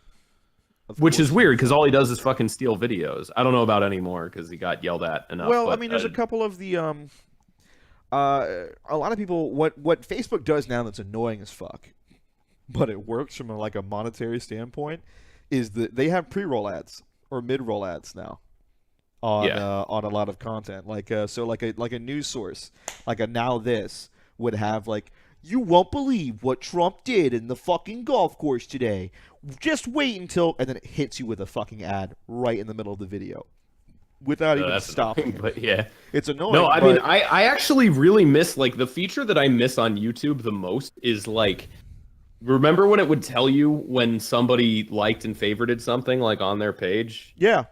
So like content creators could kind of curate shit that they liked, just Yeah. by liking it or leaving a comment on it. Yeah. That's the feature of YouTube that I miss the most. Shit. Like- I just miss YouTube in general. Yeah, well, I mean, that's the thing is it's like designed just to fucking like, okay, you see this creep in with like tutorial videos, right? Like you type in how to do this on YouTube, and the first thing that comes up is a 10-minute video where if you want a tutorial, you want that video to be as short as possible. You want it to get to the fucking point, right? But what comes up at the top is always like a 10 or 15-minute video of this inarticulate jackass like taking way too long to get this point across. It's not efficient, it's not good, but because it's long and you have to watch all the way through it to fucking get the information that you need, it's all the way at the top. Like that's straight up. You ask people what they want, and they would not say that. They want a fucking tutorial that just gives you the information outright. Yeah. So it's blatantly all that the YouTube algorithm does is it subverts like human curation. It shows you stuff that you don't want to see, or in very rare cases that you didn't know you wanted to see. But mostly it just shows you shit that you never would have watched willingly otherwise. I was just gonna say, YouTube, you have to game the system. Facebook, you might just have to share something, and that's why I think the biggest difference is between. So like, I get a lot of posts where I'll be like, let me post something like a Lyle video, or like another friend of mine made a video, and I'll be like, okay, cool, let me fucking post this thing from a YouTube. I'll get no one fucking liking it. I'll get no one watching it. The moment that it's shared in a Facebook video, for whatever reason, way more activity, way more people talking about it, way more people Because it just starts playing. Facebook also well, that's the thing too. That's what I'm I mean, saying. don't fool yourself, because Facebook gives favoritism to their own player, obviously. Well, no shit. But what I'm saying is that like, it's the ease of use. It's the fact that it's all right there. It's all there. You don't have to fucking go anywhere. You don't have to open another thing. And if humans are anything, it's fucking lazy. So if they have an experience in which they are scrolling, like for me, hey man, I like cosplay titties. I really do. So what do I do? Oh, I know. I I'm friends flood with my you on fucking Facebook. page. I like as many of them as I can. So when I scroll down my timeline, guess what I get met with? And guess what everyone else gets met with? Yup. Tons of cosplay titties, Phil. Good, and they Thanks. should absolutely enjoy every second of it. Don't look at me like you don't. Don't look. You wonder why Phil hasn't fucking done anything for the last few years. Because every time he hops on his computer, he's like, I'm going to be productive today. Oh, shit. Oh, shit. Oh, Jessica Negri just There they posted a are. new thing. Twins boy. are up. I got 2 screens for a reason, boys. Yeah. 6 girls. Why do you think I have 4? Oh, man. But, yeah. It is really just like something that you can. It's like you were saying earlier. Facebook is just a something that you can make your own. You can. It's very much not like YouTube where you have to go through a bunch of different things to like. Oh, like not you got to go to the sub box because it's gonna show you the trending shit first. Oh, but now you got to go to the fucking turn on the notifications for your favorite content creator because it's not going to show them, because if you're not watching this video for more than like a week or so, it's going to disappear. Like I haven't had 2 best friends pop up in my sub boxes. I haven't been watching them in a while. Yeah. That's weird to me because I know they're still uploading shit, but they haven't popped up. It's like, no, it's like you have to go the extra mile. Yeah, YouTube puts this fucking roadblock in front of every single one of their videos unless you're either playing by the rules or you're one of the big ones. That's it. It's so fucking shitty. Whereas Facebook, it's just like, you know what? I'll just share it. Hopefully some other people will share it, and it'll just do the trickling down. That's all it is. It's just people. It's a fucking avalanche. And it works. It works way fucking better. Yeah, autoplaying videos are shit sometimes, especially when you're in public, but hey man, it's a better alternative than what we have right now, unfortunately. Yeah. Yeah, as somebody that makes a lot of short videos and things that take like months and stuff, like I've pretty much abandoned like I would never consider myself a YouTuber, despite that being like the platform where I have the biggest following, because it's like I'm at this point, I feel like the way for content creators like me to survive is almost to sort of like regress backwards to like what the internet was before ads, which is an unfortunate thing. But it's like, for example, Homestar Runner pretty much existed to like, well, it didn't exist to sell shirts, but it was maintained by shirt sales, Yeah. where it's like, I'm just going to try to get my shit out there to as many people as possible. And if that translates to like some Patreon followers or like some shirt sales or something, like, that's going to make up for it. It's not going to be in YouTube ads, and I'm not going to be given any sort of a platform by YouTube. It's just like a place to put things. Yeah, absolutely. Yeah. I've always been in the mindset, and I'm very, very much I'm very much for the idea of not only consumer rights, but those same consumers getting into the content creation market and doing what they need to do to kind of push out the corporate agenda, like keep it away. I think one of the cooler things I learned about a while back was, I forget, it was an old Viner, like a Logan Paul or Jake Paul, except she was nowhere near as bad. I think her name was like Lele Pons or something. And she just as recently did a Target marketing campaign about some iPhone thing, some sort of joint thing with them. And it actually did far better, like by leaps and bounds, in terms of how much money that made over using real famous Hollywood actors. And I think that there's a lot to be learned from that. There's a lot that can be gained from that. And I think that when people turn around and they talk about how content creators shouldn't be like going for sponsorships or making money, I think they're not getting the core idea of it. It's like we're taking it back. It's like we're putting those content creators are supposed to be putting the power back in the hands of the people. That's what's so important, and so that's what I find is so important and so fun, is that you don't need the corporate entity. If they want to help, it's because they're going to gain from it. Not you don't need us, or we don't need you. You need us. I like that mentality. Yeah. I love that mentality, and a lot of people. I do think though that the little bummer thing about it is there used to, when ads were good, and you can, like, before the days of the shitty algorithm, it was just like, it was pretty much, what did people like? That was kind of the only metric that decided what was successful. So you kind of had a system where it was like, advertisers found these things really valuable, and I would argue like more valuable than they probably do now, because it's like you're associating your ad with something that people are actually going to because they want to, not because they're like shepherded onto it by like machine learning. Yeah. And it was better when ads paid good, just because it's like you don't have to sell anything. Like I still don't like shilling Patreon or shirts or anything like that, but it's unfortunately, like, there is something liberating about it, because it's like, okay, the only people that I'm accountable for is like the fans, but I don't like the order that puts the transaction in either, because then it's like, if somebody doesn't like a video that you made, then it's like, I paid for this kind of indirectly and now I'm upset. Or I'd rather just have it be like, I show you the good video first, and then if you like it, then it's like you share it and it gives me money. Like I'd rather have that order, but can't win them all. I guess that now it's just like, well, whatever, just get the shit out there. It's less that I'm happy about that and more that I'm just adapting to it. Yeah, absolutely. Yeah. Real quick before I fucking keep going on that, was that a kaiju outside our there fucking was some window? kind of mysterious ghost demon outside A yaksha? making loud That was banging loud. noises. That someone fucked something up. That was like loud. Probably broke one of the gates again. Oh, You guys not- are in for a haunt, a good classic haunting. good old fashioned spook.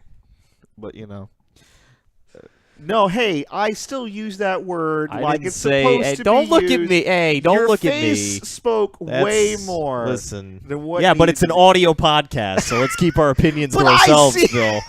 But I see it. I see it, and I know. Fuck you! Stop that. But yeah, no, adaptation is super important Yeah. for like especially now.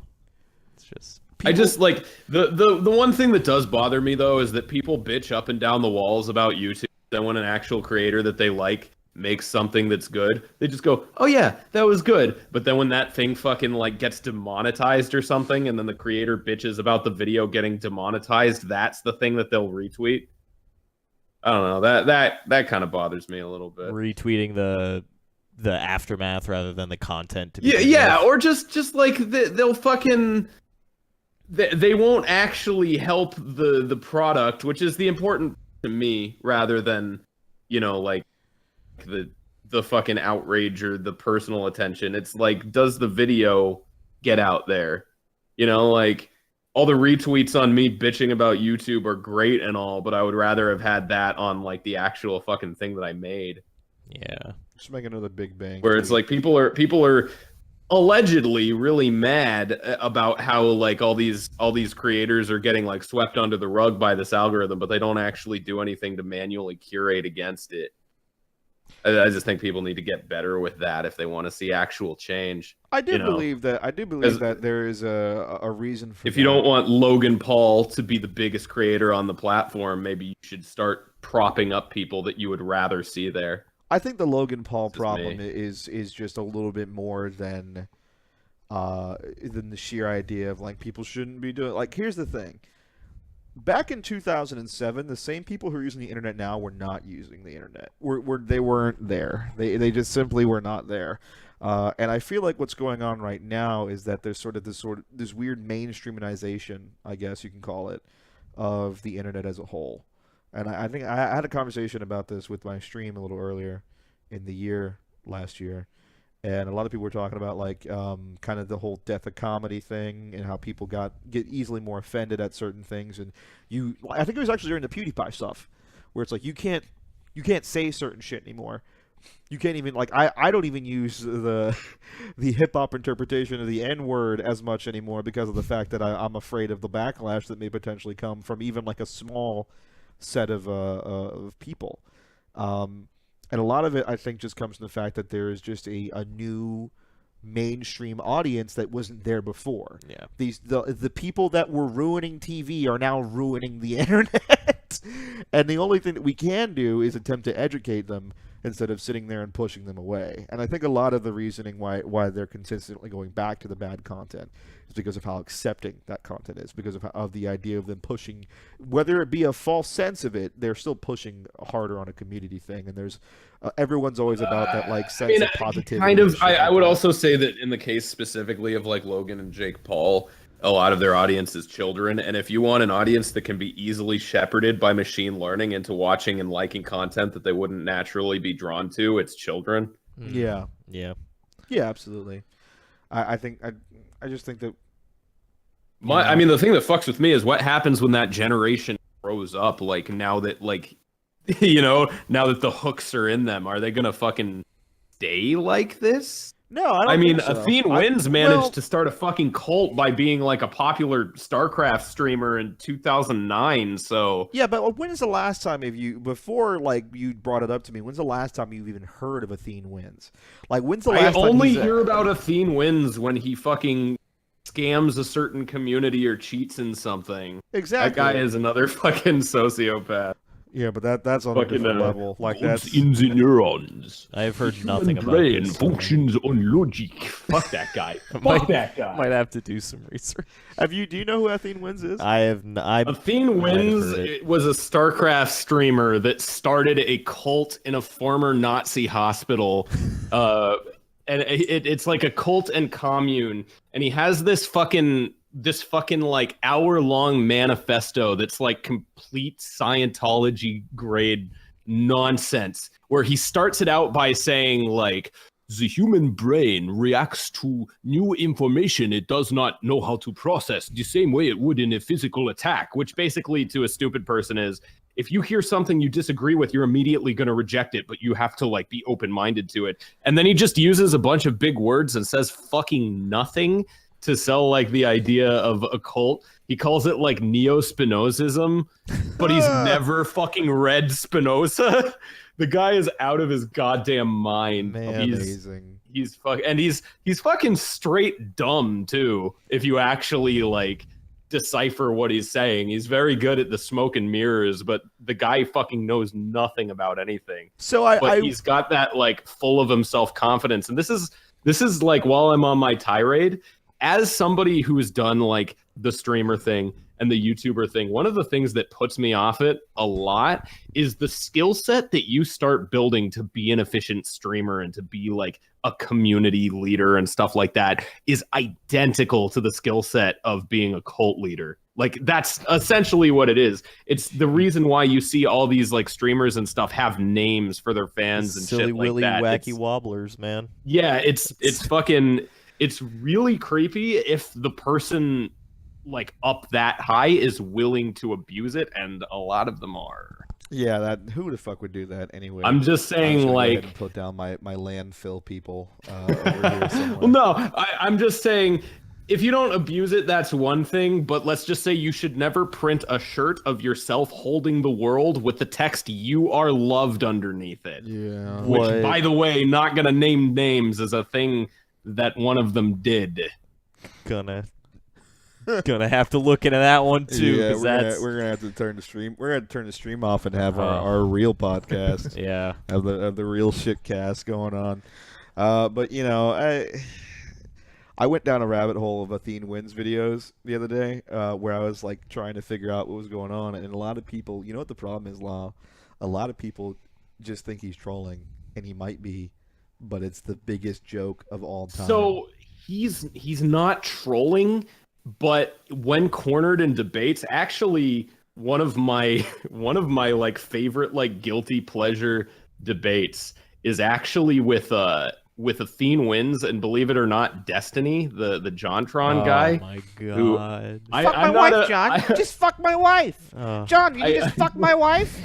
John, I just want you to fuck my wife. The guy is a shithead, but that is one of the most satisfying debates to watch, because he corners Athene, and Athene basically just admits to being a liar. He's like, yes, but the reason I claimed that I could unite philosophy and quantum mechanics is because it drew attention to gods in the neurons, and the ends justify the means. And, you know, like, he basically just outright admits, well, yeah, I'm lying, but I lie to get attention, and then with that attention, I use it to do good things, like I did charity one time. No good person says the ends justify the means.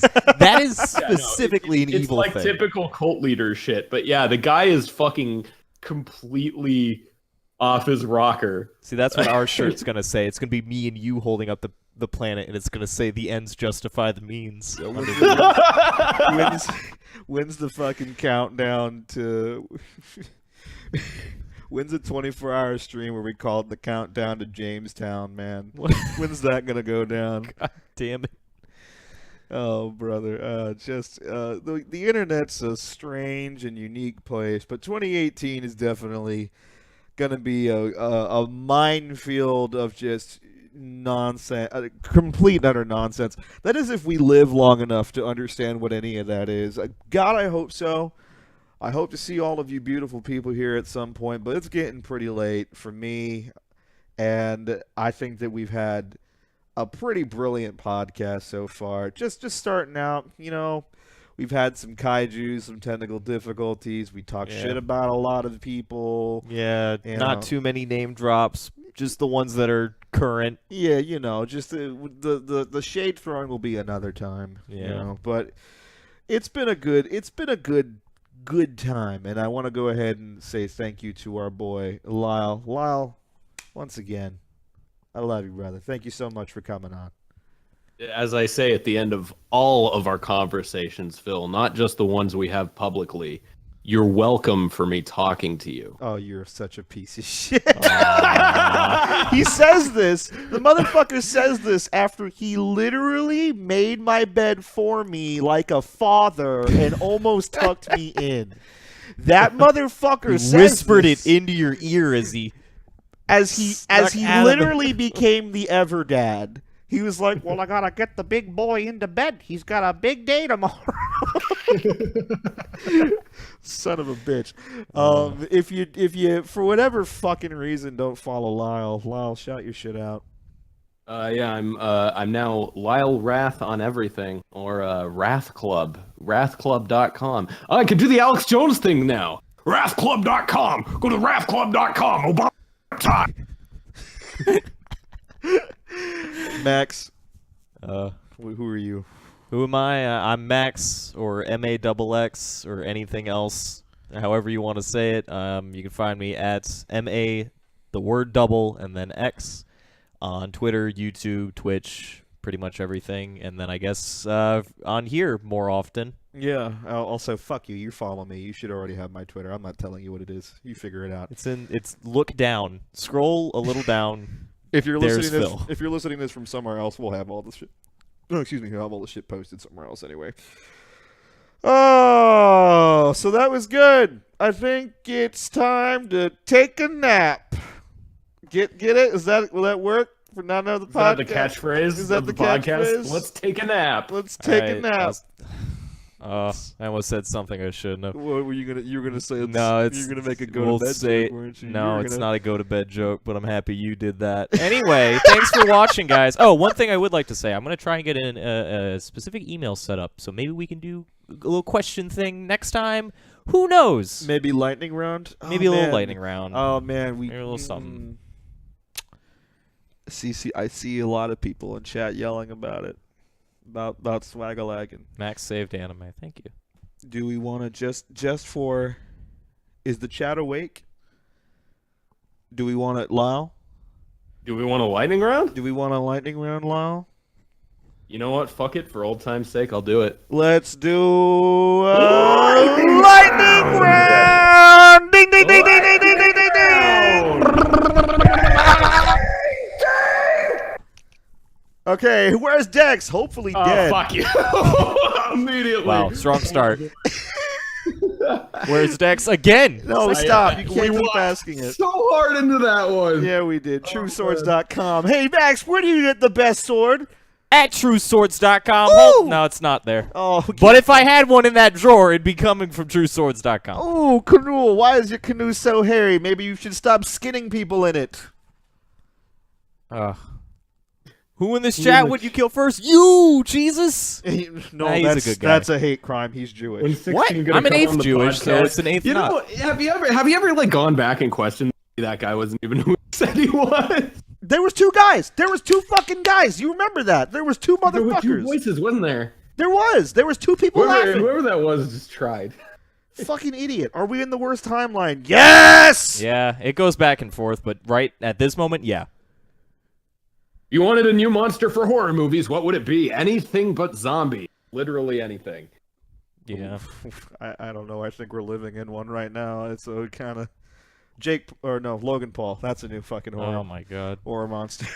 When is streams again, Lyle? And when are you coming back from the store? Very soon. Where the fuck is the meteor? Oh god, I've been asking that question. It just crash landed outside. That must have been what it was. No one heard it. I'm 'cause of the so mics. I'm so ready to reenact Chronicle with you. You have no idea. That's You gonna have be no fucking idea. Funny medical phenomenons that came out of your body. I had a boil once. That sucked. Nah, I've been pretty normal. I've been pretty normal and healthy. Hey, what's poppin', nibbers? The sky. How many episodes will this hit before it gets canceled? It's happening right now. I hope you enjoy this one-off. Tune in tomorrow when Phil. I don't know. What do you do? Hey Lyle, when's? Oh no, that's not for you. Hey Lyle, if I sent my girlfriend nudes, how jelly would I be? Well, he's asking me. If I It's send my scruffy though, girlfriend- so the question goes to both of us. I'd be jealous. Okay, are you sending nudes to you? Just send nudes to your girlfriend. Give her a dick. Give her a dick right now. Give her the one, not the She deserves two. it. When are we getting the Uncharted Machinima soft reboot? Go fuck yourself. Lyle and Phil do their off-Broadway musical. Is that which one is that one? Is it I Can Show You The street stop where we'll just fucking post up outside of we'll post up outside of Hamilton, and that's where we'll perform it.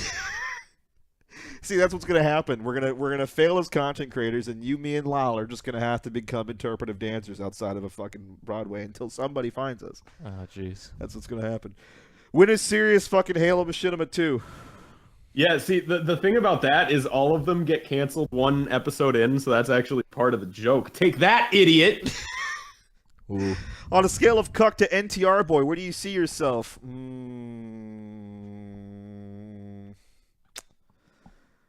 Sometimes I look at happy couples and I say, wow, that guy's really lucky.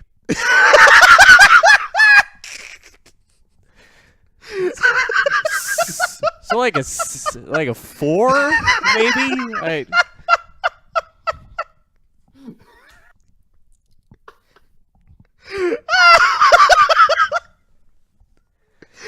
think that's a good one to end on. Thank you guys so much for watching Not Another Podcast, which is funny because there will probably not be another podcast. Get out. And let's go take a nap, guys. I'm tired. How do I end it? I found it.